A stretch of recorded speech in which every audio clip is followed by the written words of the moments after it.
Pemirsa, Satreskrim Polres Klungkung berhasil membekuk Inengah Sudiarta alias Lanying, umur 33 tahun, alamat Dusun Bingin, Desa Kusamba, Kecamatan Dawan, Kabupaten Klungkung. Tersangka merupakan spesialis pelaku congkel sadel kendaraan roda 2.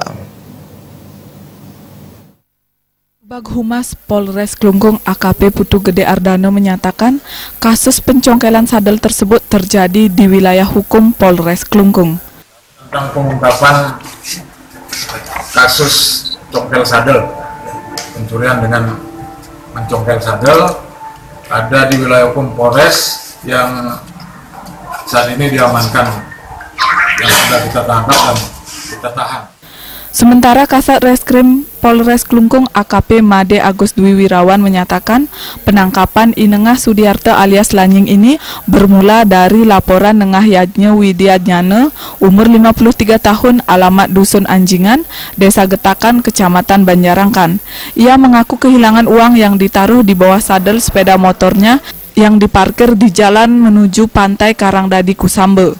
Uang yang hilang tersebut mencapai Rp900.000. Berdasarkan laporan tersebut, petugas melakukan penyelidikan dan meminta keterangan sejumlah saksi di sekitar tempat kejadian perkara.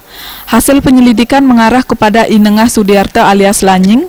Petugas pun akhirnya mengamankan pelaku dan menggiringnya ke Polres, lengkap dengan barang bukti berupa 1 unit sepeda motor Honda Beat DK 8509 MP.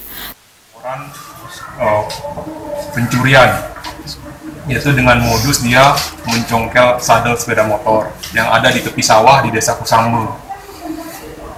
Kemudian menyikapi laporan ini, tim opsional dari Reskrim di bawah pimpinan Pak Ibnu melakukan penyelidikan terhadap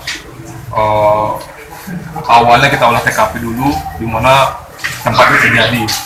Diketahui bahwasanya kejadiannya ada di areal persawahan yang ada.